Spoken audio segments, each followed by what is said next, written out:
이 자리에 오신 여러분들 주님의 이름으로 환영하고 축복합니다. 우리 옆사람과 인사하겠습니다. 잘 오셨습니다. 자, 환영합니다. 축복합니다. 사랑합니다. 우리가 할 수 있는 축복의 언어로 옆사람을 축복합시다. 예, 여러분 한 주간 평안하셨나요? 예, 그랬길 바라봅니다. 우리 이 시간 또 우리가 찬양으로 주 앞에 나아갈 때 여러분 찬양에 힘이 있음을 믿으세요? 저는 정말로 믿어요. 우리가 입술을 벌려서 우리가 입술로 찬양의 가사를 주 앞에 드릴 때 우리 마음 가운데 주님이 임재하심을 믿습니다. 우리의 찬양을 주님께서 기뻐 받으심을 믿습니다. 우리 이 시간 여러분 잘 아시는 찬양이죠. 원하고 바라고 기도합니다. 우리 같이 한 목소리로 주 앞에 찬양 올려드립니다.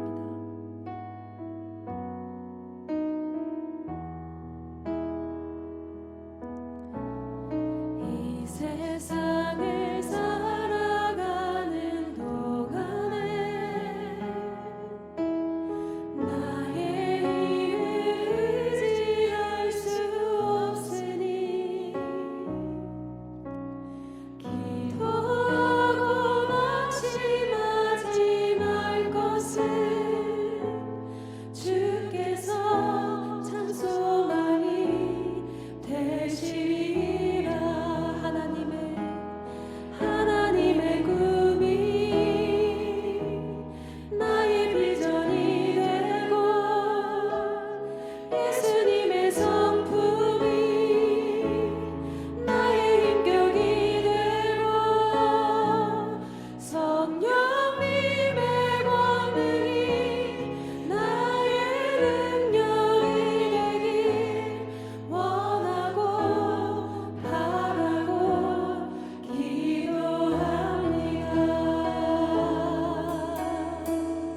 다시 한번 고백합니다. 이 세상을 살아가는 동안에 나의 힘을 의지할 수 없으니 주님을 의지합니다.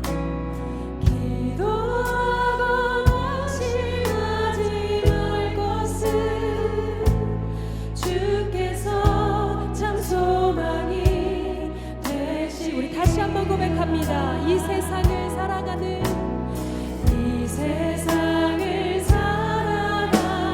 동안에 나의 힘을 의지할 수 없으니 기도하고 낙심하지 말 것을 주께서 참 소망이 되시리라.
영광의 박수 올려드립시다.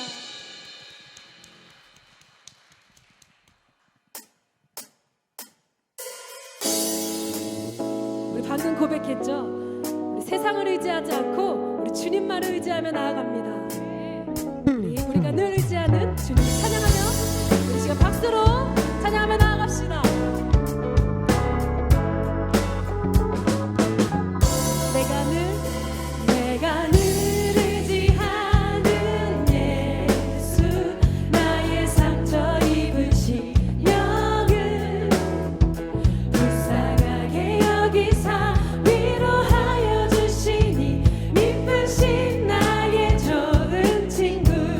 내가 의지하는 예수, 나의 사모하는 친구, 나의 기도 들으사 응답하여 주시니 미쁘신 나의 좋은 친구. 주의 손 의지하고 살래. 나를 해할 자가 없도다. 주님 나의 마음을 크게 위로하시니 미쁘신 나의 좋은 친구. 내가 의지하는 예수, 나의 사모하는 친구, 나의 기도 들으사 응답하여 주시니 미쁘신 나의 좋은 친구. 내가 의지하는 예수, 나의 사모하는 친구, 나의 기도 들으사 응답하여 주시니 미쁘신 나의 좋은 친구.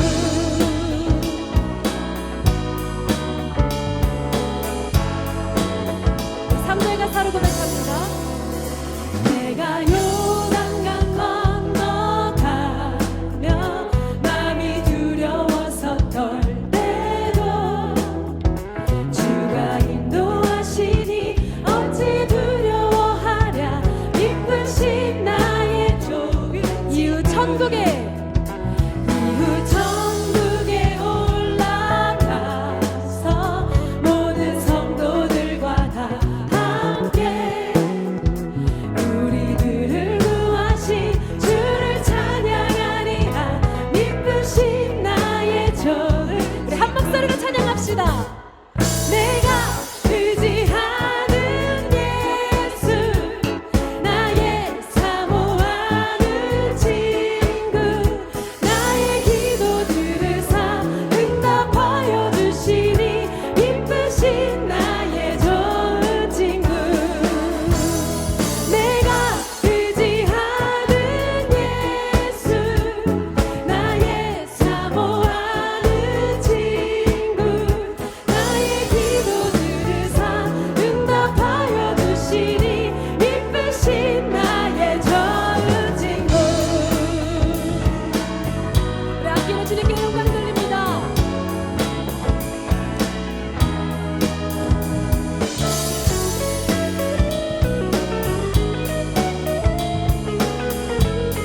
우리 더 큰 목소리로 내가 의지하는 예수, 나의 사모하는 친구, 나의 기도 들으사 응답하여 주시니 미쁘신 나의 좋은 친구. 내가 의지하는 예수, 나의 사모하는 친구, 나의 기도 들으사 응답하여 주시니 미쁘신 나의 좋은 친구.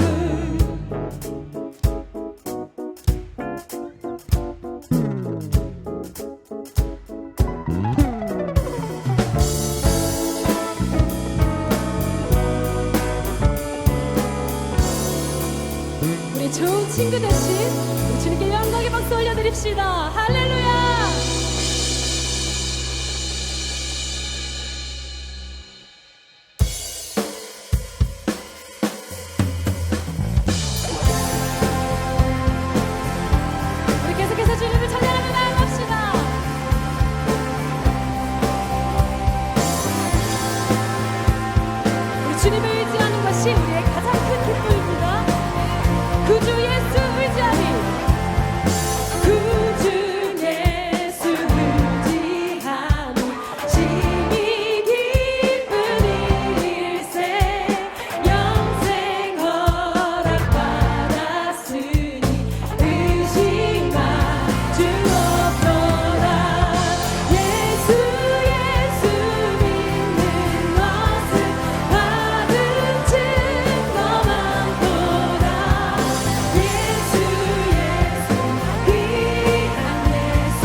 슬픈 마음 있는 사람,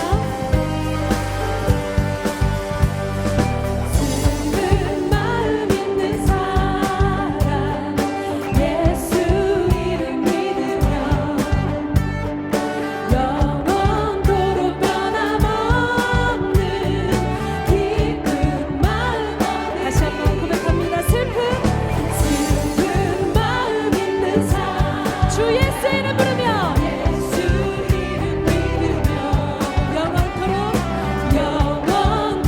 변함없는 기쁜 마음 얻으리. 예수의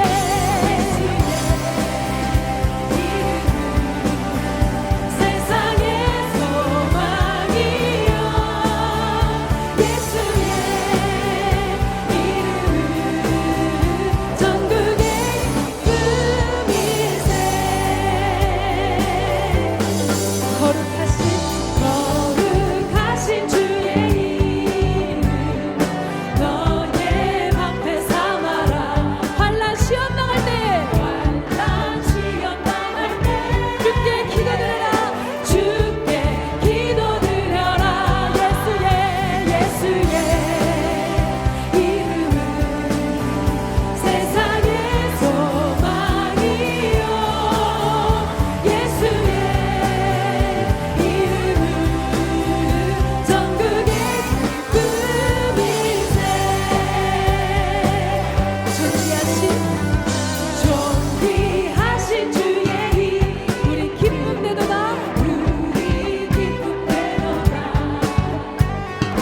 주의 품에 안길 때에 기뻐 찬송 부르리. 예수의 이름은 세상의 소망이여, 예수의 이름은 전국의 기쁨. 예수의 이름은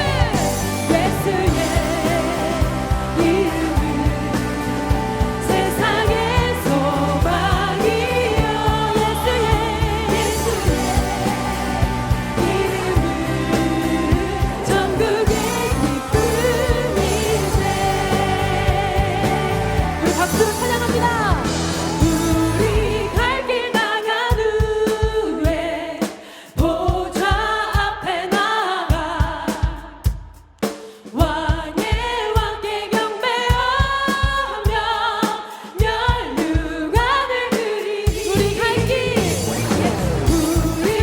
길 나간 후에 보좌 앞에 나가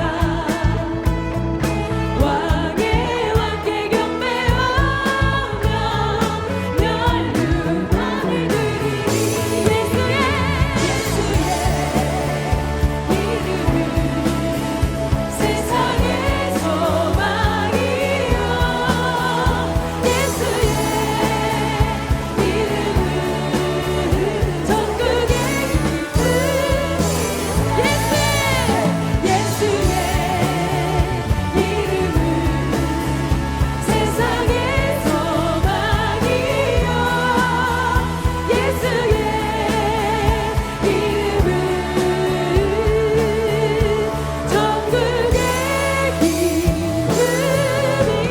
우리 한 목소리로 고백합니다. 예수의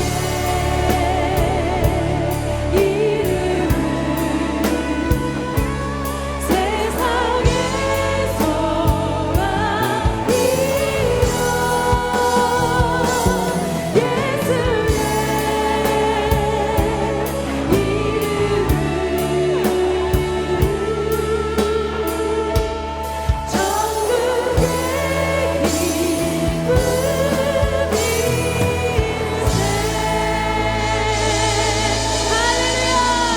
주님께 영광을 박수 올려드립시다.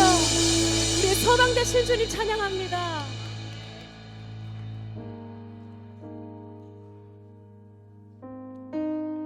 우리 힘 되시고 소망 되신 주님 앞에 우리가 나아갔으면 좋겠습니다. 주님은 우리를 너무나 사랑하셔서 우리는 주님을 비록 떠날 수 있지만 주님은 우리를 결코 떠나시지 않으십니다. 우리 시간 여호와께 돌아가자 이 찬송 부르시면서 예배로 나아갑니다.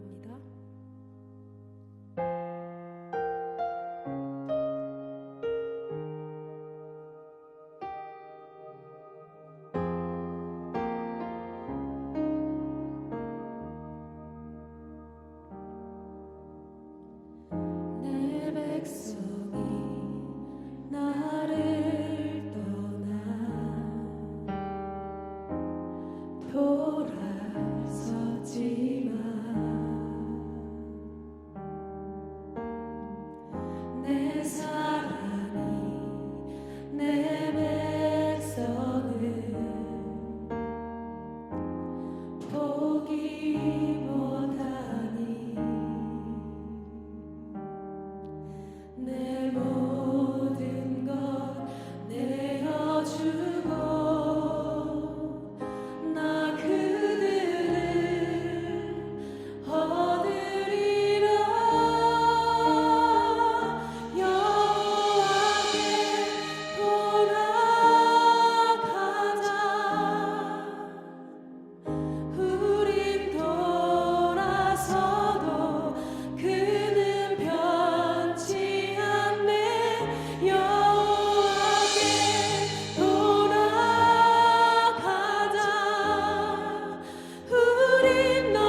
너는 내 아들이다.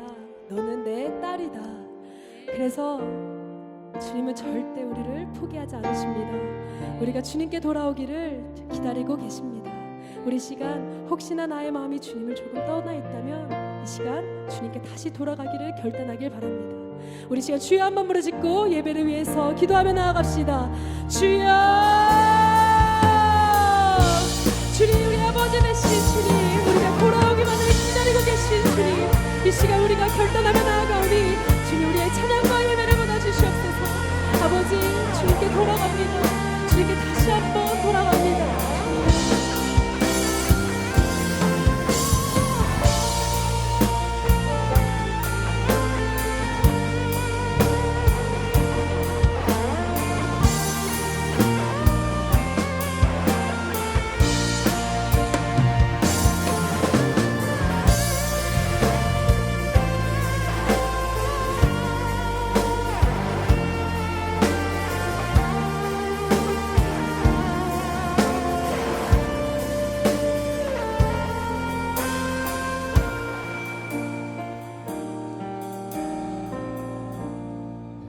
우리 하나님께 영광의 박수 올려드리겠습니다. 자,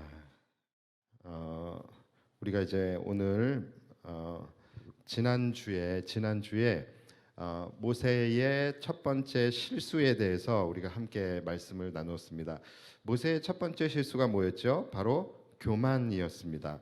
백성들이 광야에서 물이 없다고서 불평하고 원망을 하자 모세가 화가 난 나머지 반석으로 바위를 2번 쳐서 물이 나오게 했습니다. 분명히 하나님께서는 그렇게 시키지 않으셨어요. 분명히 하나님은 그냥 지팡이를 들고 바위에게 명하여 물을 내라 이렇게 말씀을 하셨는데 그는 하나님의 말씀에 일단은 순종하지 않았어요. 그리고 또 자신이 임의대로 지팡이로 반석을 내리친 것이지요. 자, 여러분, 반석을 지팡이로 내리친 그 행위의 의미가 무엇일까요? 그 행위의 의미, 바로 내가 물을 낸다라는 것이죠. 그러니까 지금까지도 내가 너희들 뒤치다거리 내가 다 한 거고 지금도 내가 너희를 위해서 물을 내고 있다라고 그가 분노를 표출한 것입니다. 자, 그리고 이것이 또 하나님을 향하여서는 어떤 겁니까? 하나님을 향하여서는 일단 첫 번째로는 불순종이죠. 그리고 두 번째로는 하나님의 거룩함을 그가 나타내지 않고 오히려 거룩함을 훼손하는 행위였다라는 것이죠. 하나님은 분명히 백성들에게 사랑과 긍휼을 나타내 주셨습니다. 그냥 반석을 향하여 물을 내어서 지금 목말라 하고 있는 백성들로 하여금 물을 마시게 해라. 이렇게 하나님은 백성들을 향하여 사랑과 긍휼을 나타내 보이셨어요. 자, 그랬는데 모세가 중간에서 그것을 반석을 화가 나서 내려침으로 인해서 먼저는 하나님의 명령에 불순종한 것이죠. 자, 그리고 두 번째는 뭡니까? 그러한 행위로 인해서 하나님의 사랑과 긍휼을 나타내지 않았어요. 그리고 하나님의 거룩함을 훼손하게 되었습니다. 그래서 백성들로 하여금 이것이 하나님의 사랑과 긍휼이 아닌 마치 하나님의 진노인 것처럼 그렇게 오해하도록 했다라는 것이죠. 자, 여러분, 우리도 사실 알게 모르게 지금 이런 식으로 하나님을 오해하게 하거나 누군가에게 오해하게 하거나 또는 우리 스스로 하나님을 이런 식으로 오해하게 되어지는 경우가 종종 있습니다. 하나님께서 우리에게 명하시는 것들, 또 하나님께서 우리에게 지키라고 하시는 그 하나님의 계명들은 다 어디서부터 기인한 것입니까? 바로 우리를 향한 하나님의 사랑과 은혜로부터 기인하는 것이죠. 그러니까 하나님이 우리에게 무엇인가를 명하셨다라는 것은 한마디로 얘기해서 우리를 살리시기 위해서인 것이죠. 우리에게 은혜를 주시기 위해서 우리에게 무언가를 지킬 수 있는 그런 명령과 계명을 우리에게 주신 것이죠. 이건 모든 것이 다 하나님의 사랑과 긍휼에서부터 기인한 것입니다. 그러니까 절대로 하나님이 우리에게 무언가를 명하시는 것은 우리를 괴롭게 하거나 우리를 힘들게 하거나 또는 우리를 해하시기 위해서 그런 것이 전혀 아니라는 것입니다. 그것이 설사 고난이라 할지라도 하나님이 우리에게 고난을 주셨다라고 한다면 그것을 통해서 우리를 고치시고 또 다듬으시고 또 때로는 훈련하시고 연단하시고 또 우리가 영적으로 재정비를 할 수 있도록 하나님께서 그러한 시간들을 우리에게 허락하여 주심으로 말미암아 궁극적으로는 우리의 인생이 더 나은 길 또는 더 나은 삶으로 나아가게 하시기 위해서 우리에게 고난을 주시는 것입니다. 그래서 여러분, 우리가 고난을 만날 수 있는데 고난을 만났다 할지라도 우리가 그 시간을 우리가 지혜롭게 또 하나님 안에서 이 모든 것들을 잘 이겨내게 되면은 오히려 이전보다 훨씬 더 깊은 영성, 훨씬 더 나은 삶을 우리가 살아갈 수 있도록 하나님께서 그렇게 열어주시게 되는 것이죠. 그래서 결코 하나님이 주시는 고난은 우리에게 고난이 아닌 것입니다. 그것은 하나님의 사랑과 긍휼이라는 것을 우리가 기억해야 됩니다. 그런데 우리는 그렇지가 않아요. 우리는 때마다 하나님이 우리에게 주시는 모든 것은 다 우리를 살리시기 위한 것이고 또 우리에게 은혜를 주시기 위한 것이라는 것을 우리가 머리로는 알고 또 입술로는 고백하지만 실제 우리가 삶에서 그러한 상황을 당하게 되면은 우리는 계속해서 하나님을 오해하게 되는 거예요. 그리고 어떻게 합니까? 불순종으로 나아가게 된다는 것이죠. 바로 오늘 이스라엘 백성들처럼 말이죠. 여러분, 이스라엘 백성들 오늘 한번 보시면 분명히 하나님께서 이들을 출애굽을 시키셨어요. 자, 그런데 하나님께서 이들을 출애굽을 시키신 이유가 뭡니까? 그 이유가 뭐예요? 이들에게 은혜를 주시기 위해서예요. 이들을 살리시기 위해서 그런 것이죠. 또 이들에게 정말로 축복의 땅 가나안을 이들에게 선물로 주시기 위해서 이들을 출애굽시키신 것이죠. 자, 그런데 이것은 분명히 하나님의 사랑과 긍휼에서 기인한 것입니다. 그렇죠? 자, 그런데 우리는 그것을 알아요. 지금 우리는 그것을 압니다. 자, 그런데 이들은 모르는 거예요. 이들은 몰랐다라는 것이죠. 왜냐하면 지금 이들의 눈앞에 당장 지금 가시적으로 보여지고 있는 그런 상황, 지금 이들이 체감하고 있는 그 상황은 뭡니까? 바로 광야라는 것이죠. 고난의 길이라는 것이죠.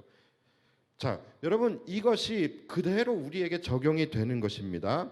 자, 우리가 지금 당하고 있는 고난은요, 결국은 이것이 축복의 과정이고 궁극적으로는 하나님께서 우리를 가장 선한 길로 이끌어 가시는 하나의 축복의 과정이라는 것을 우리만 몰라요.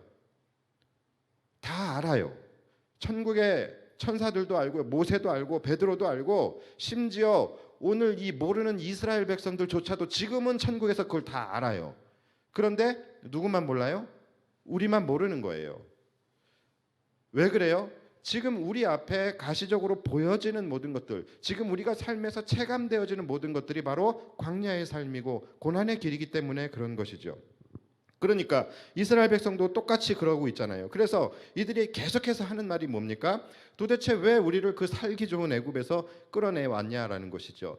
왜 그곳에서 죽었으면 더 좋았었던들 왜 우리를 끄집어내 가지고서 이 광야에서 고생시키고 짐승처럼 살게 하고 이곳에서 짐승처럼 죽게 하느냐라고 계속해서 원망과 불평을 지금 쏟아내고 있는 것입니다. 뭡니까?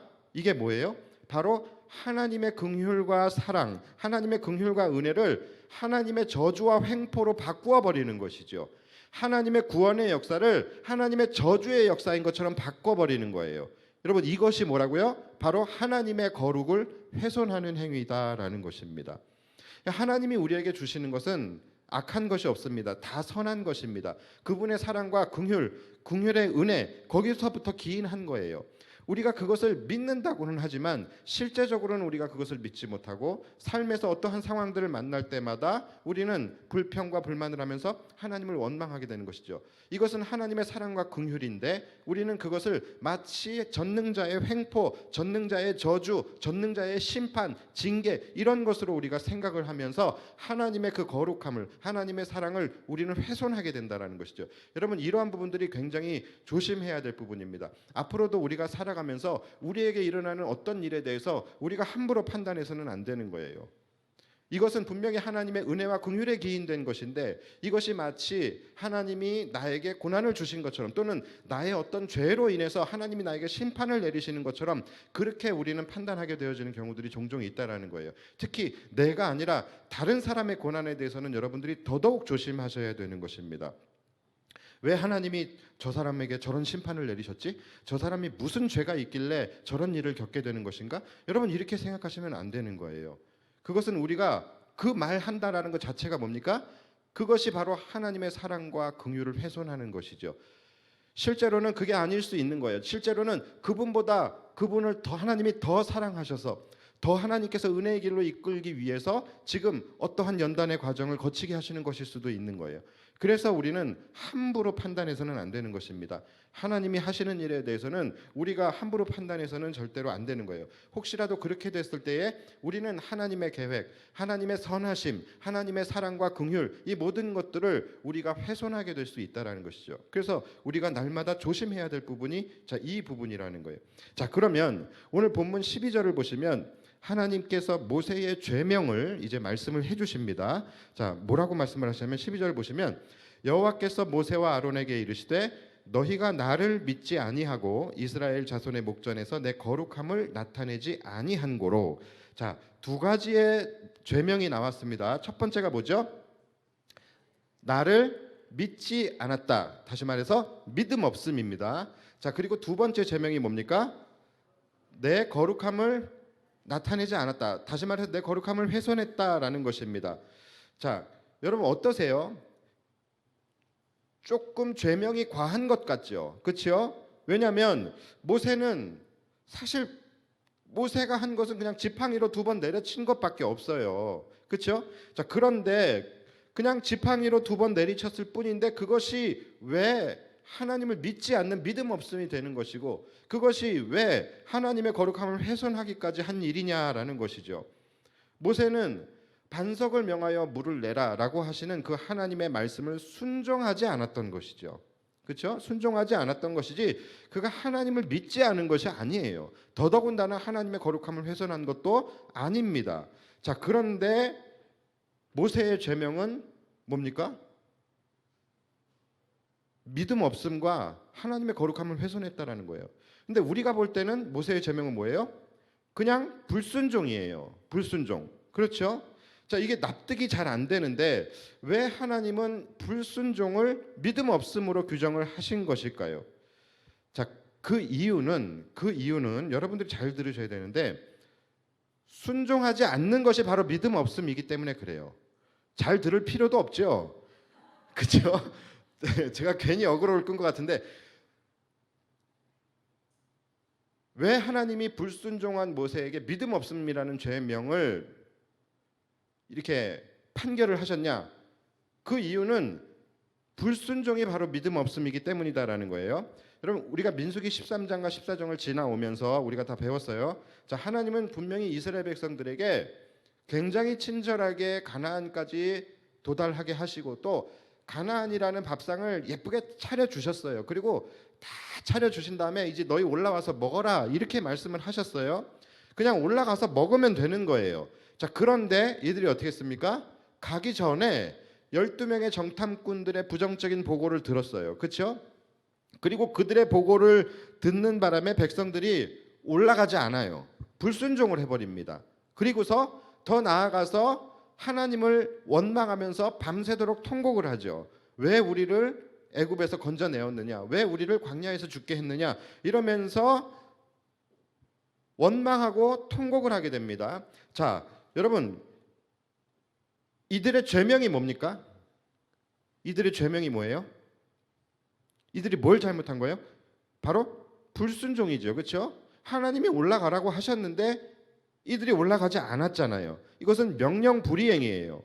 자, 그런데 여기서도 하나님은 똑같이 이들에게 죄명을 뭐라 그러시냐면 민수기 14장 11절을 보면은 너희가 어느 때까지 나를 멸시하겠느냐 이렇게 말씀하세요. 그리고 너희가 어느 때까지 나를 믿지 아니하겠느냐 이렇게 말씀하세요. 그러니까 똑같은 거예요. 이들의 죄명은 뭡니까? 믿음 없음과 하나님을 멸시한 거, 하나님의 거룩함을 훼손한 거예요. 똑같은 죄명이에요. 그렇죠? 자, 그러니까 일단은 우리가 이해가 되든 안 되든 하나님의 입장에서 불순종이라는 것은 곧 하나님을 멸시하는 것이고 하나님을 믿지 않는 믿음 없음이다라는 것이죠. 이해가 잘 안 되시죠? 이해가 잘 안 되셔요. 물론 이들이 그때 상황이 또 상황인지라 그들도 이해가 안 되는 것은 아니에요. 근데 어쨌든 간에 그들은 실수한 것은 맞아요. 하나님이 올라가라고 하셨는데 올라가지 않았습니다. 불순종했습니다. 자, 그런데 불순종한 것까지는 그들도 오케이. 자, 그런데 이것이 하나님을 멸시한 것까지는 아닌데 이것이 하나님을 믿지 않은 것까지는 아닌데 라는 그런 생각을 지울 수가 없습니다. 자, 그런데요. 여러분 이것은요. 우리가 하나님의 입장이 되어 봐야지만 이걸 이해를 할 수 있습니다. 우리가 하나님의 입장에서 이것을 우리가 생각해 보면은요. 아, 그것이 멸시구나. 그것이 믿음 없음이구나라는 것을 우리는 깨달을 수 있게 되는 거예요. 자, 예를 들어 볼게요. 자, 여러분들이 사랑하는 자녀들에게 맛있는 거를 먹이고 싶어요. 그래서 여러분들이 고급 소고기집에를 데리고 갑니다. 자녀를 데리고 가가지고서 좋은 소고기를 시켜가지고서 맛있게 여러분들이 구워줘요. 자, 그리고서 쌈을 싸가지고서 이제 아이에게 자 먹어. 아, 근데 그 찰나에 옆 테이블에 앉은 사람들이 자기들끼리 이야기를 하는데 뭐라고 얘기를 하냐면, 야, 소고기가 몸에 그렇게 안 좋다며. 야, 소고기 많이 먹으면 그거 고지혈증 걸리고 그거 암 걸리고 막 그런데 소고기 먹지 말래, 많이 먹지 말라 그러더라고. 막 자기들끼리 이런 이야기를 해요. 근데 이 아이가 이 얘기를 들었네. 그리고서 자, 아빠는 이제 아 그러고서 이렇게 기다리고 있는데 이 아이가 우물쭈물 하면서 안 먹으려 그래요. 근데 아빠도 같이 들었으니까 야, 걱정 마 그러면서 안심을 시켜줘요. 괜찮아, 소고기는 좋은 거야. 소고기는 먹으면 건강해지는 거야. 많이 먹지 않고 적당히 먹으면 괜찮은 거야. 설마 아빠가 너한테 안 좋은 거 주겠어? 괜찮아, 아빠 믿고 먹어. 아, 그랬어요. 근데 이 아이가 계속 우물쭈물 하더니 결국은 이 옆 사람들의 말을 믿고서 아버지가 주는 그 쌈을 거절합니다. 자, 여러분 어떻게 생각하십니까? 그리고 이 아이가 먹지 않고 심지어 더 나아가서 아빠가 소고기를 나에게 먹여서 죽이려고 한다. 이게 말도 안 되는 설정이지만 어쨌든 간에 아빠가 나한테 소고기를 먹여서 죽이려고 한다라고까지 이 아이가 생각을 하게 됩니다. 자, 그러면 여러분 이 아이는 아빠가 주는 쌈을 먹지 않았어요. 그렇기 때문에 이것은 단순히 불순종입니까? 아니면 아빠를 믿지 않은 겁니까? 지금 이 광우병 파동이 난 이유가 그 이유가 단순히 아버지가 준 쌈을 먹지 않았기 때문에 불순종했기 때문에 일어난 일이 아니면 아빠를 믿지 않기 때문에 일어난 일이에요. 믿지 않기 때문에 일어난 일이에요. 자, 이것은 단순한 아이의 불순종입니까? 아니면 아버지를 멸시한 것입니까? 그렇죠. 바로 그런 것입니다. 자, 이것이 불순종인 거예요. 그러니까 하나님은 이들을 사랑하셨어요. 이들에게 사랑과 긍휼이 충만하셔서 그래서 이들을 하나님이 잘 살게 해주시기 위해서 또 애굽의 압제하에 있는 이들이 불쌍해서 이들을 건져주시고 이들에게 가장 좋은 가나안 땅을 이들에게 선물로 주시기 위해서 가나안이라고 하는 맛있는 음식을 준비해 주시고 이걸 막 다 구워 갖고서 한 상을 차려 주셨어요. 그리고 이제 먹으라 그랬어요. 자, 이제 먹으라고 그랬는데 갑자기 옆에서 10명의 정탐꾼들이 이상한 이야기를 한 거예요. 자, 그래서 이들은 그 말을 듣고 하나님을 안 믿고 이들의 말을 믿게 되는 것이죠. 그리고 올라가지 않게 되는 거예요. 자, 더 나아가 하나님이 우리를 죽이려고 한다. 멀쩡히 잘 살고 있는 애굽에 있는 우리들을 애굽에서 건져내서 이 광야에서 하나님이 다 싸그리 죽이려고 한다라고 얘기를 하면서 원망하면서 통곡을 했었던 거예요. 똑같은 상황이죠. 자, 그렇다면 여러분 이것이 하나님의 입장에서는 그냥 단순히 불순종입니까? 아니면 하나님을 믿지 않은 것입니까? 하나님을 이것은 믿지 않은 거예요. 이건 믿음 없음입니다. 그리고 또 이것은 하나님을 멸시한 것이죠. 자, 그래서 하나님이 이 두 가지를 말씀하신 거예요. 하나님이 어떤 마음이신지 여러분들이 이해를 좀 하실 수 있겠죠. 자, 바로 이런 것이죠.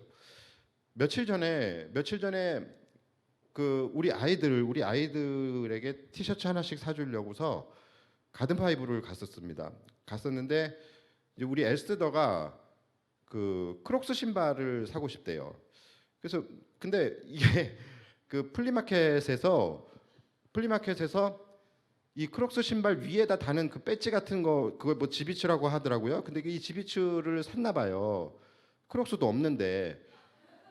근데 그거를 샀으니까 이제 이 배지는 있는데 크록스가 없다. 그래서 그래서 크록스 매장에를 가서 나중에 얘가 아마 핸들만 사가지고 와가지고서 예, 핸들은 있는데 차가 없다고 그럴 아이예요. 어쨌든 그래서 데리고서 크록스 매장에 갔어요. 그래서 이것저것 신어봤어요. 근데 가격도 싸요. 뭐 크록스가 그렇게 비싸지 않더라고요. 가격도 싼데 그래서 뭐 이것저것 신어보고서 뭐 괜찮은 게 있어가지고서 그래 이거 사자 그랬어요. 근데 실컷 다 이것저것 신어보고 나서 그 다음에 안 사겠대요.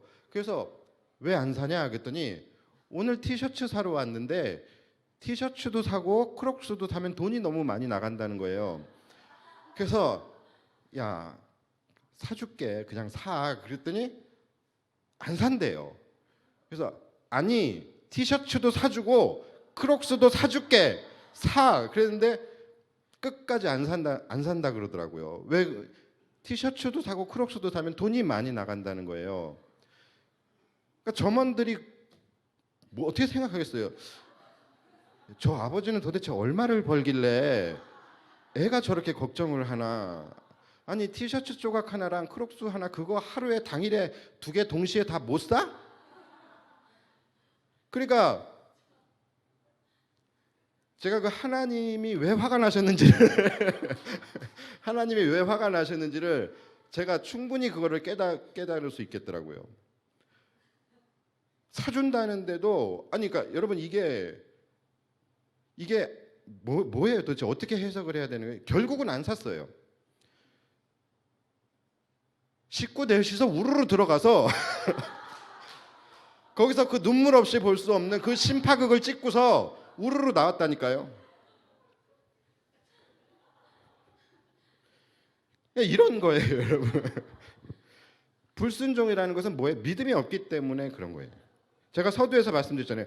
하나님이 우리에게 명하시고 우리에게 지키라고 하시는 것은 우리를 힘들게 하거나 우리를 해하려고 하시는 것이 아니라 우리에게 은혜를 주시고 우리에게 더 나은 길로 더 나은 삶으로 이끄시기 위한 하나님의 긍휼과 사랑이라는 것을 말씀을 드렸잖아요. 자, 그렇다라고 한다면 우리가 그것에 대해서 불순종하는 것은요. 이것은 단순한 불순종이 아닌 겁니다. 단순한 불순종이 아니라 이것은 명백한 믿음 없음인 거예요. 그리고 이것은 단순한 불순종이 아니라 이것은 하나님을 멸시하는 것이다라는 것이죠. 그래서 여러분 순종이 중요한 것이고 순종이 제사보다 낫다라고 말씀을 하시는 거예요. 여러분 구약에서의 모든 순종이 바로 믿음인 거예요. 믿음은 순종을 실제적으로 구약에서는 믿음이라는 말을 잘 안 합니다. 믿음이라는 말이 구약에서는 딱 2번밖에 안 나와요. 다 60몇 번이 다 순종이란 말로 나옵니다. 그만큼 구약에서 하나님이 말씀하시는 믿음이라는 것은 바로 순종이다라는 것을 우리가 절대 잊지 말아야 합니다.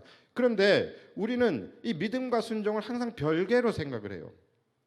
이걸 별개로 생각한다는 거죠. 내가 가끔 불순종을 할 때도 있지. 내가 불순종을 할 때도 있지만 그건 그냥 불순종일 뿐인 것이지 나의 믿음과는 관계가 없다. 나는 불순종하지만 나의 믿음은 전혀 영향을 받지 않는다라고 생각을 하며 살아가고 있다라는 것이죠. 그냥 불순종이라는 것은 내가 그때 그 상황에 의해서 내가 어쩔 수 없이 또는 연약해서 그냥 넘어지는 것이고 하나님을 믿는 나의 믿음은 여전히 변함이 없다. 여전히 견고하다라고 생각을 하는 나는 여전히 하나님을 경외하는 사람이다라고 생각한다는 것이죠. 아니요. 하나님은 그렇게 생각하지 않으십니다. 우리의 불순종을 하나님은 믿음 없음으로 규정하신다라는 거예요. 하나님을 경외하는 것이 아니라 하나님을 멸시하는 것으로 규정하신다라는 것입니다. 여러분 우리가 아버지를 믿는다라고 하면 아버지가 아 할 때 입을 벌려서 고기를 먹는 것이 믿음인 것이고 아버지를 믿는다면 아버지가 나 믿고 건너가라고 할 때 믿음으로 건너가는 것이 믿음인 것이죠. 그러니까 여러분 순종이라는 것은 100% 그것이 바로 믿음의 반응인 것이고 믿음의 결과인 것이고 또 믿음의 증거인 것입니다. 순종과 믿음은 결코 별개가 될 수 없는 것입니다.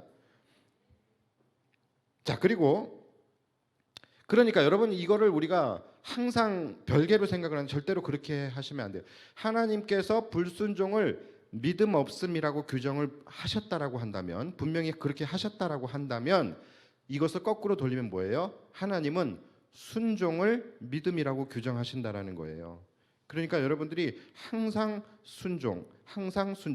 누군가에게 순종하는, 목사에게 순종하고 그런 것이 아니에요. 하나님의 말씀에 순종하시라는 것입니다. 자, 두 번째 모세의 죄명이 뭡니까? 바로 하나님의 거룩함을 나타내지 않았다라는 거예요. 자, 모세의 어떤 부분이 하나님의 거룩함을 훼손한 것인지를 우리가 분석하기 위해서는 이 사건의 중심에 있는 하나의 핵심 단어를 우리가 알 필요가 있어요. 그 핵심 단어가 뭐냐면 바로 지팡이입니다. 전문 용어로 지팽이라고도 합니다. 자, 그런데 모세에게 또 이스라엘 백성들에게 이 지팡이가 가지고 있는 의미가 뭡니까? 의미가 뭘까요? 바로 하나님의 능력, 하나님의 기적, 하나님의 임재, 이것이 바로 그들에게 이 지팡이가 가지고 있는 의미였어요. 자, 그렇죠? 왜냐하면 하나님께서 이스라엘 백성들에게 기적을 나타내실 때 거의 대부분 바로 이 모세의 지팡이를 사용을 하셨어요. 그러니까 이 지팡이는 하나님의 기적이 나타나는 또는 하나님의 임재가 나타나는 그 능력의 상징이 바로 지팡이였다라는 것이죠. 홍해를 가르실 때도 지팡이를 들어서 바다를 향했어요. 자, 그리고 또 때로는 지팡이를 들게 하시고 때로는 지팡이로 치게 하시고 때로는 지팡이를 그냥 가지게 하시고 높이 들게 하시고, 자, 유독 하나님이 이 지팡이를 통하여 하나님의 능력과 거룩하심을 나타내셨다라는 거예요. 근데 왜 그렇게 하셨을까요? 왜 그렇게 하셨을까요? 그냥 이것도 좀 이해가 잘 안 가는 부분이죠. 그냥 제스처를 하나로 통일하지. 그냥 지팡이를 차라리 높이 들면은 하나님의 놀라운 기적의 역사가 나타나는 것으로, 이렇게 그냥 제스처를 하나로 통일하면 하나님도 편하시고 또 모세도 편했을 텐데 왜 매번 하나님은 그때마다 이 지팡이의 제스처를 다르게 하셨을까요? 때로는 어떤 때는 높이 들게 하시고 앞으로 뻗게 하시고 잡게 하시고 이렇게 계속해서 이 지팡이의 사용 매뉴얼을 바꾸셨다라는 것이죠. 왜 그랬을까요? 자, 그 이유는 두 가지로 생각을 해볼 수가 있어요. 첫 번째는 이 지팡이 자체가 신격화되게 하지 않기 위해서예요. 그렇죠?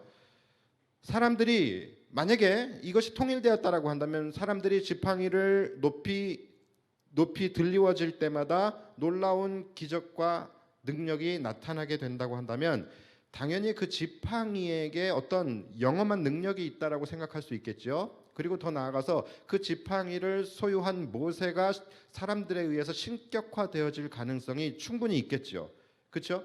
자, 그래서 매번 지팡이의 제스처를 다르게 하신 거예요. 그래서 이 지팡이 자체의 능력이 있는 것이 결코 아니다. 이것은 그저 하나님이 그분의 역사를 나타내시기 위해서, 그분의 능력을 나타내시기 위한 상징적 도구일 뿐이다라는 것을 백성들로 하여금 알게 하기 위해서 아마 하나님께서 이 지팡이의 매뉴얼을 그때 계속해서 바꾸셨던 것 같아요.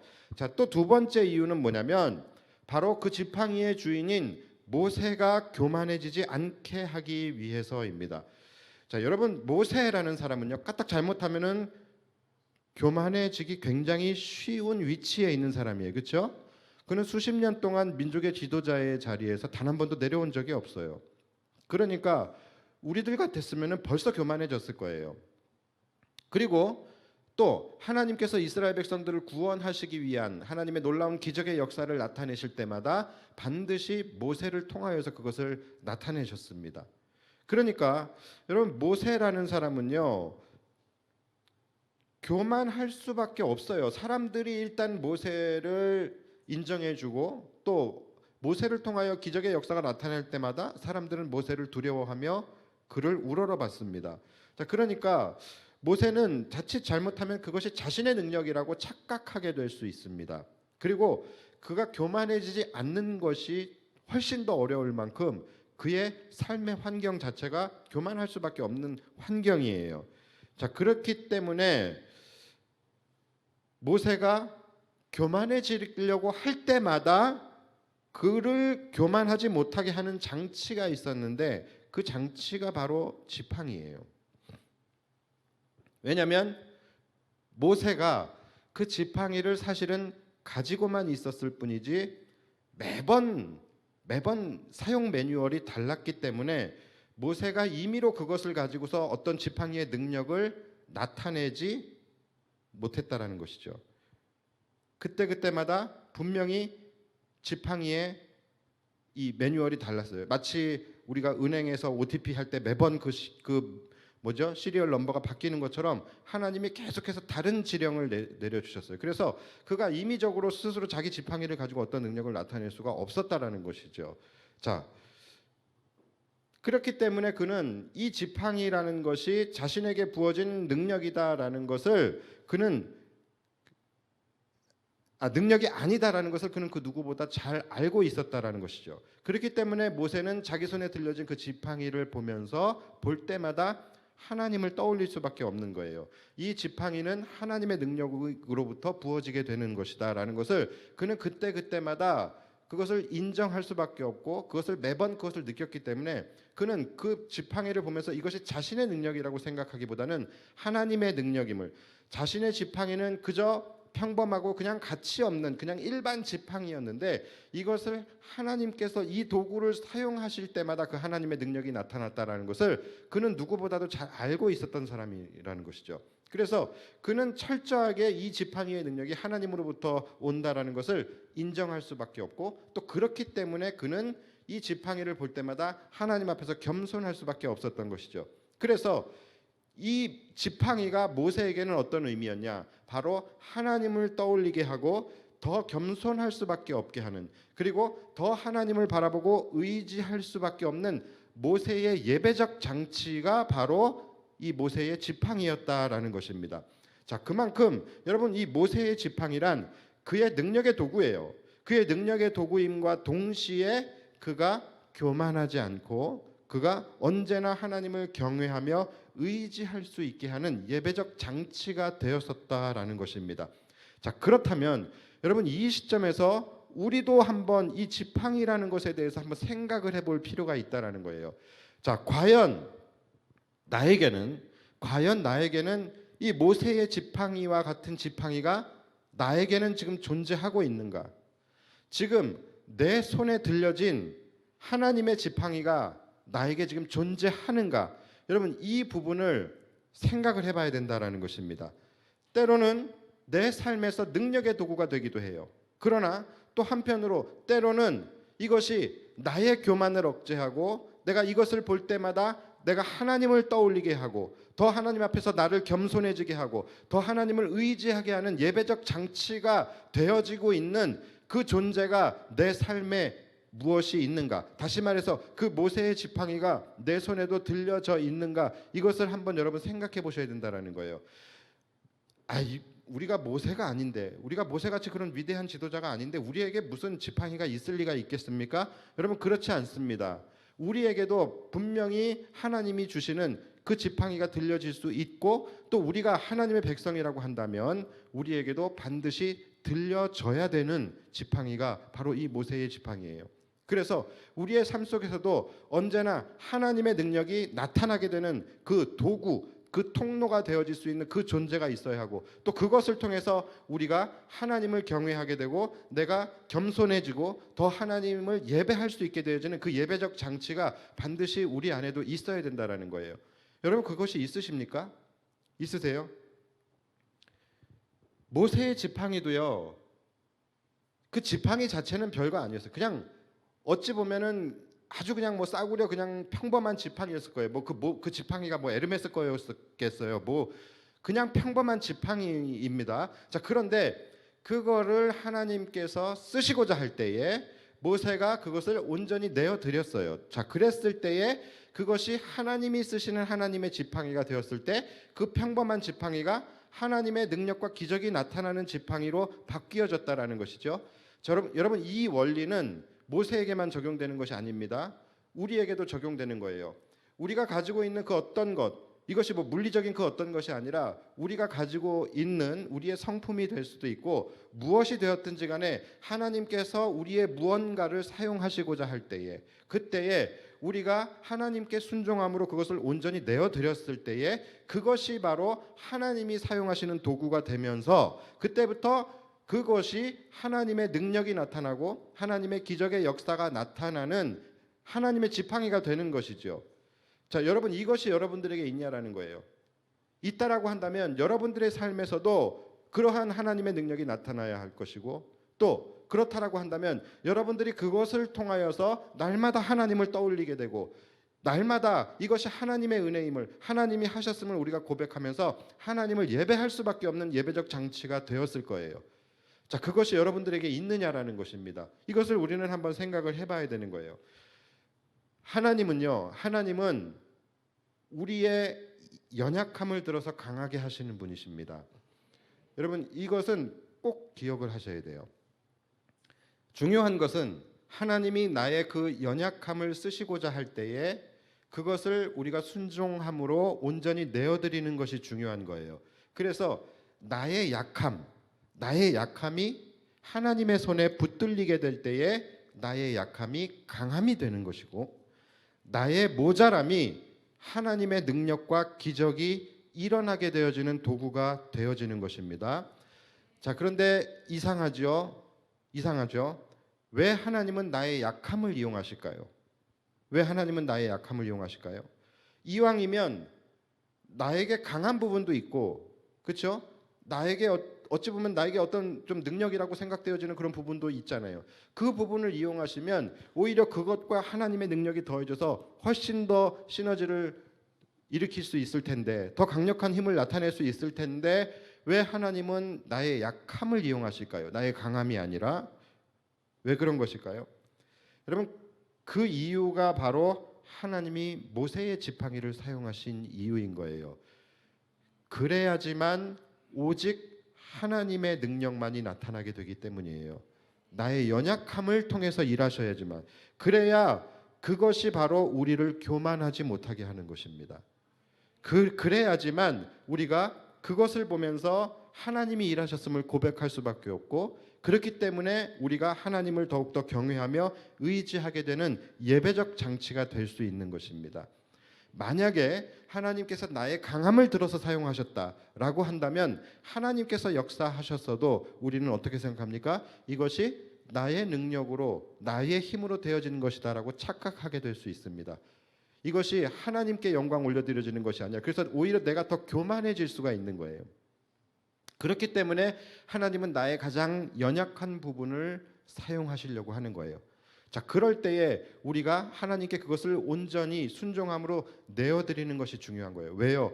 그럴 때에 나의 가장 연약한 부분이 하나님의 능력으로 말미암아 가장 강하게 되기 때문에 그래요. 그래서 하나님은 항상 우리의 연약함을 사용하신다라는 것을 우리는 기억할 수 있어야 됩니다. 그래서 그것이 바로 하나님의 능력이 나타남과 동시에 우리를 예배하게 하는, 우리로 하여금 더 겸손하게 하고 하나님이 하셨음을 인정하며 하나님을 예배할 수 있게 되는 예배적 장치가 될 수 있는 거예요. 그러니까 여러분들 내 안에 있는 약함이 무엇인지를 잘 생각하시고 그것을 하나님 앞에 내어드리기 바랍니다. 그럴 때에 그것이 강함이 될 수 있는 거예요. 이것이 여러분 기독교의 원리예요. 원래 기독교의 원리가 그런 거예요. 힘없이 십자가에서 죽으신 그 예수님의 그 피 묻은 십자가가 약해 보이지만, 연약해 보이지만 그것이 바로 온 인류를 구원하는 구원의 능력이 되었던 것처럼 기독교는 약함이 강함이 되는 종교가 바로 기독교예요. 여러분 하나님이 일하시는 것이 바로 이러한 방식이라는 거예요. 우리의 강함을 들어서 사용하지 않으세요. 늘 살면서 느끼는 거지만 하나님은 우리의 강함을 사용하지 않으십니다. 늘 어떻게 하세요? 우리의 연약함을 사용하세요. 사실 이번에 제가 플리마켓을 준비하면서 이상하게 저의 마음이 불편하고 불안하고 그런 마음이 있었어요. 걱정이 많이 됐었어요. 이상하게 모두가 열심히 준비했거든요. 그리고 오히려 더 많은 사람들이 함께 헌신하고 그 플리마켓을 준비하는 과정은 너무나도 은혜롭고 아무 문제가 없었어요. 자, 그런데 왠지 불안하고 왠지 준비가 잘 안 되어지는 것 같고 왠지 사람들이 많이 안 올 것 같고 계속 드는 생각이 뭐예요? 나 같아도 안 오겠는데? 그런 생각이 계속 드는 거예요. 그래서 제가 플리마켓을 준비하는 동안에 날마다 저의 믿음 없음을 스스로 책망했었습니다. 야, 어떻게 된 게 목사가 믿음이 제일 없네. 늘 이러면서 항상 계속 저의 믿음 없음을 스스로 책망하면서 매일같이 저에 대해서 실망을 했었어요. 그런데도 마음이 나아지지가 않아요. 계속해서 불안합니다. 그런데 막상 플리마켓이 시작되니까 너무나 많은 사람들이 오고 또 그것을 우리 성도들이 다 잘 해내는 거예요. 여러분, 제가 그것을 보면서 무슨 생각을 했을까요? 아, 기우였구나, 이런 생각을 했을까요? 아니에요. 아, 하나님이 일하시는구나, 하나님이 하셨구나, 하나님이 하고 계시는구나, 이런 것을 제가 고백할 수밖에 없었던 거예요. 만약 제 마음 가운데 그런 마음이 아니라 풀마켓을 준비하는 동안에 완벽해, 너무너무 잘 준비되고 있어, 이거는 성공할 수밖에 없어, 100%. 제가 만약에 막 이런 마음으로 플리마켓을 했어요. 그랬다라고 한다면 끝나고 나서 저의 마음속에 어떤 생각이 들었을까요? 역시 우리 새영광교회, 우리가 잘 준비했기 때문에 역시 우리 정말 대단해, 우리 정말로 능력 있어, 우리 저력 있어, 이렇게 생각하지 않았겠어요? 그렇기 때문에 하나님은 우리의 연약함을 사용하시는 거예요. 첫 번째는 우리의 연약함을 강하게 하셔서 그것을 통하여 온전히 하나님만이 드러나고 우리의 입술에서 하나님만이 고백되어지고 하나님의 영광만이 나타나게 하기 위해서. 그리고 두 번째는 뭐예요? 그것으로 인해서 우리가 교만해지지 않기 위해서, 교만해지지 않고 하나님을 경외하는 그런 예배적 장치가 되게 하기 위해서 하나님은 항상 우리의 연약함을 사용하신다라는 것이죠. 그래서 여러분, 전도도 마찬가지예요. 전도도 마찬가지. 전도도요, 하나님께서 전도에 미련한 것을 통하여 영혼을 구원하시는 것을 기뻐하신다 그랬잖아요. 왜 그런 걸까요? 영혼 구원은 오직 하나님께서 강권적으로 역사하셔서 일어나는 사건이기 때문에 그래요. 만약에 전도가 굉장히 신박하고 굉장히 지혜로운 전략을 통하여서 이루어지게 된다면 우리는 영혼 구원조차도 하나님이 하시는 일이 아니라 우리의 열매라고 생각할 가능성이 있어요. 그러니까 여러분, 너무 전도도요, 우리가 뭔가를 막 전략적으로 하려고 할 필요 없습니다. 어차피 우리의 지혜로는요, 우리의 전략으로는요, 세상을 설득 못합니다. 그래서 제가 예수천국 불신지옥 이거 외치는 것에 대해서 우리는 물론 그런 식으로 전도를 하진 않지만 그렇게 전도하는 것에 대해서 우리가 그것에 대해서 뭐라 판단하고 그것을 잘못됐다라고 이야기하면 안 된다라고 이야기하는 게 바로 이 때문인 거예요. 어차피 전도는 하나님이 하시는 것이고 우리의 전략으로 하는 게 아니에요. 우리가 나름 열심히 전략을 세워서 하는 전도와 그분들이 예수천당 불신지옥 하는 거랑 차이가 많이 나는 것 같아요? 아니에요. 똑같아요. 어차피 우리의 능력으로는 세상을 설득하지 못합니다. 설득은 복음이 하는 것입니다. 설득은 하나님이 하시는 거예요. 그렇기 때문에 전도가 전략이 어떻고 저렇고 이거 물론 생각해야 되겠죠. 그러나 너무 여기에 우리가 생각을 할 필요가 없어요. 그렇게 되면은 전도조차도 우리의 힘으로 하는 것으로 우리가 생각할 수 있다라는 거예요. 그래서 항상 우리는 이 부분을 생각해야 됩니다. 하나님은 우리의 강함을 사용하지 않으세요. 항상 우리가 느끼잖아요. 내가 뭔가를 열심히 하고 완벽하다라고 생각했을 때 항상 문제가 일어나요. 그런데 내가 스스로 겸손해질 수밖에 없을 때가 있어요. 내가 너무나도 준비가 안 됐고 정말 하나님밖에 의지할 상황이 아니에요. 그때 하나님이 일하시는 경우가 훨씬 더 많이 있잖아요. 여러분들 삶에서도 똑같아요. 너무 여러분들의 강함을 가지고 현장에서 일하려고만 하지 마세요. 하나님 앞에 나와서 여러분들의 연약함을 하나님 앞에 올려드리면서 기도하세요. 그럴 때에 그 연약함 속에서 더 큰 하나님의 능력이 나타나게 되어지는 경우가 훨씬 더 많이 있습니다. 그래서 여러분은 꼭 기억을 하세요. 죄가 많은 곳에 은혜가 더한다는 그 말처럼 항상 우리의 연약함이 있는 곳에 하나님의 사랑과 긍휼과 하나님의 능력이 더 많이 나타날 수가 있습니다. 우리가 아픈 손가락에게 사랑이 더 가는 것처럼 우리의 연약함 가운데 하나님의 사랑과 긍휼이 더 부어지게 되어지는 경우가 많다라는 거예요. 그러니까 여러분, 나의 연약한 부분이 있다라고 한다면 그것을 미워하는 분들이 많아요. 그것 때문에 낙심하고 좌절하는 분들이 많은데 그러지 마시고 그 부분이 바로 하나님을 만날 수 있는 만남의 장소라고 생각을 하셔야 돼요. 그 부분이 바로 하나님의 역사, 하나님의 능력이 나타나는 바로 그 통로가 된다라고 생각을 하시고 그 모든 것들을 하나님께 온전히 올려드리고 하나님이 사용하실 수 있도록 내어드리는 것, 이것이 너무나도 중요한 거예요. 주님께 맡기는 것, 나의 그 연약함을 들어서 주님께서 사용하실 수 있도록 온전히 내어드릴 때에 그 나의 연약함이 정말로 강함으로 바뀌어지는 것을 우리가 경험하실 수 있게 될 거예요. 자, 그것이 바로 나로 하여금 하나님을 예배할 수 있게 하는 예배적 장치가 된다라는 것입니다. 여러분, 저도요, 마지막으로 제가 가장 자신이 없는 부분, 제가 가장 연약한 부분이 바로 찬양과 설교였습니다. 아니, 목사님은 음악 전공자잖아요. 근데요, 여러분, 아니, 그거랑 달라요. 찬양이 너무너무 제가 자신이 없는 분야에서, 그거는 우리 사모가 증인이에요. 제가 어떻게 찬양을 하게 됐는지 그 모든 과정을 압니다. 저는 찬양이 그렇게 저에게는 연약한 부분이고 자신이 없는 부분이었고, 또 설교도 마찬가지예요. 여러분, 제가 우리 어렸을 때부터 항상 식구들의 놀림거리였었습니다. 말도 못하는 바보 새끼라고 늘 식구들이 저를 막 흉내내고 바보 같은 그런 모습을 막 흉내내면서 놀리고, 그래서 제가 우리 집안에서는 자존감이 정말 바닥을 뚫고 내려갔었어요.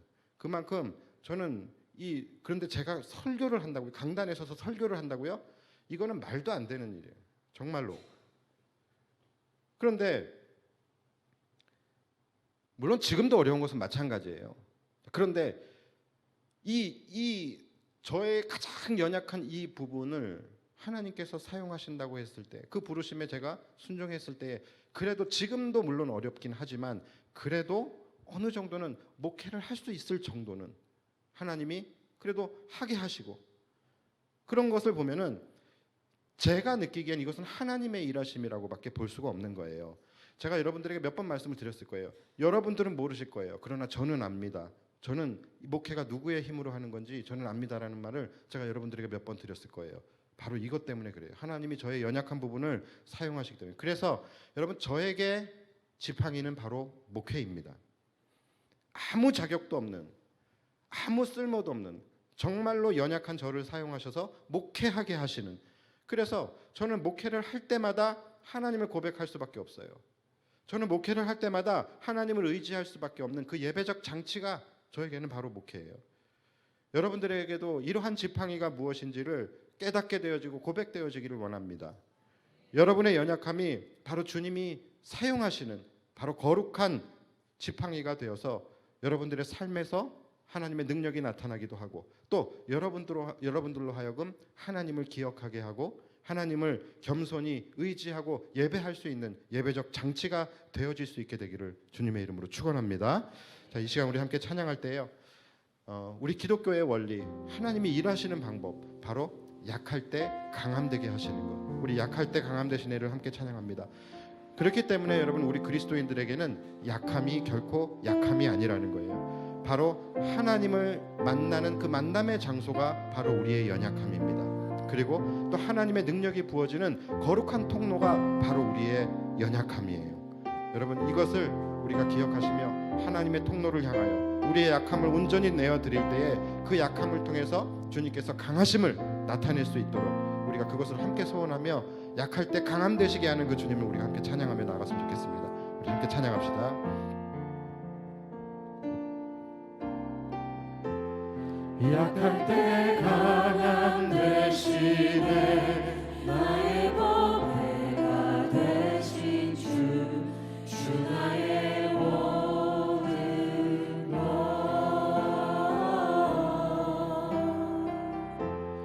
주 안에 있는 보물을 나는 포기할 수 없네.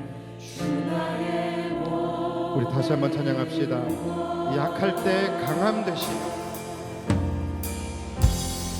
약할 때 강함 되시네, 나의 보배가 되신 주 나의 모든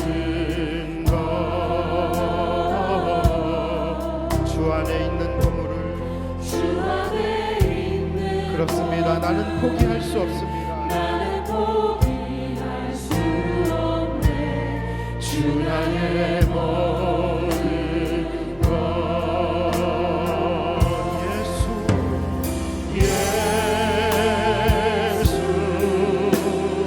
어린 양 존귀한 이름.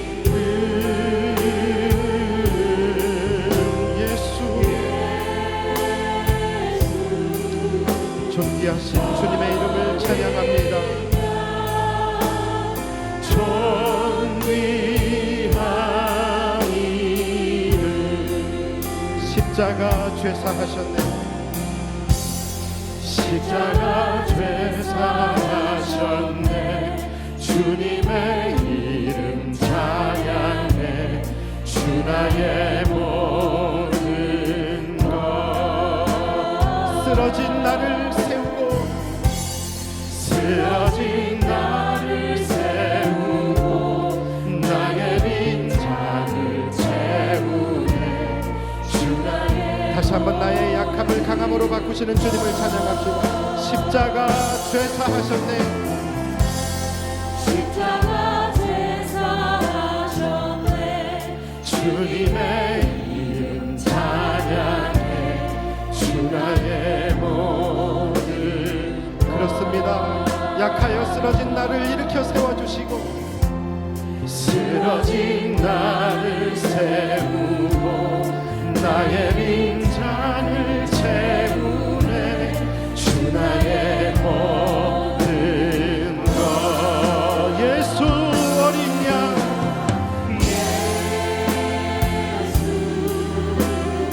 어린 양 존귀한 이름.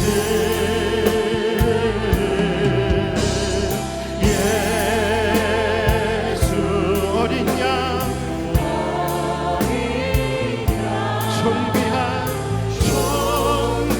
존귀한 우리 다시 한번 예수 어린 양 존귀한 이름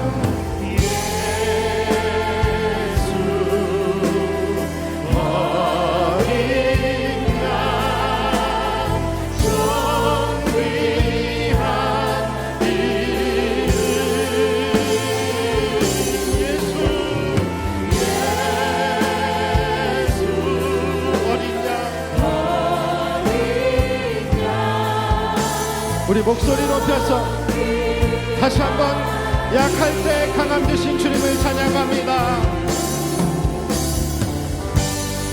약할 때 강한 대신에 나의 보배가 되신 주 나의 모든 것. 주 안에 있는 보물을 주 안에 있는 보물을 나는 포기할 수 없네. 주 나의 모든 것. 예수 어린 양 존귀한 이름. 예수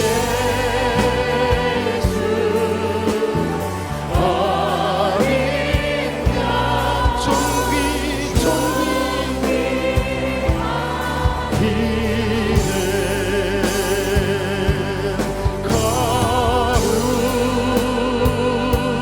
거룩하신 하나님 주께 감사드리세.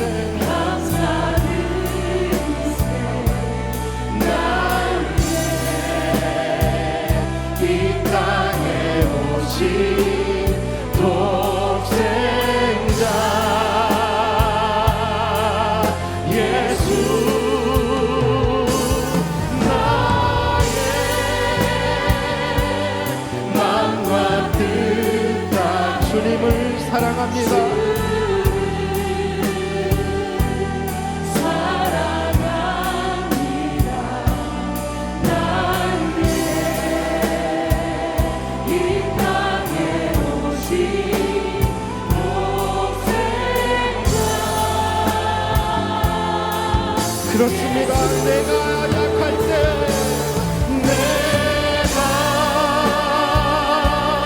약할 때 강함 주고 가난할 때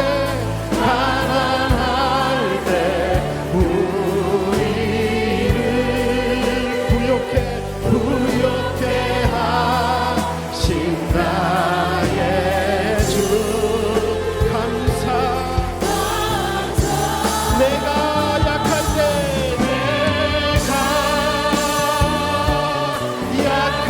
때 강함 주고 가난할 때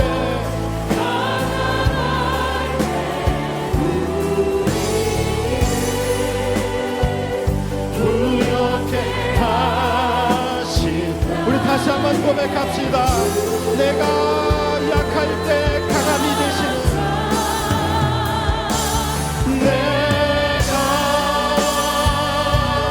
약할 때 강함 주고 가난할 때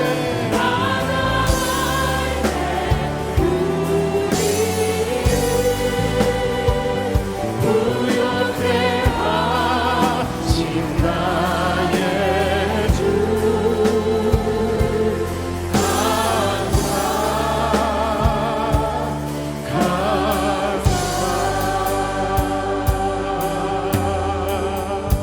우리 시간 함께 기도하며 나아갑니다. 주님, 내가 약할 때에 강함 주시고 내가 가난할 때 부욕해 하시는 그 주님께 감사와 찬양을 올려드립니다. 하나님, 이 시간 우리의 연약함을 주님 앞에 온전히 올려드립니다. 나의 약함을 주님께 온전히 내어드리오니 나의 약함을 사용하셔서 주님의 강함을 나타내 주시옵고 나의 연약함을 통하여 주님의 일하심이 나타나게 하여 주시옵소서. 나의 약함이 주님이 사용하시는 거룩한 능력의 지팡이가 되게 해달라고 우리 시간 주의 이름 간절히 부르며 기도하며 나아갑니다. 주여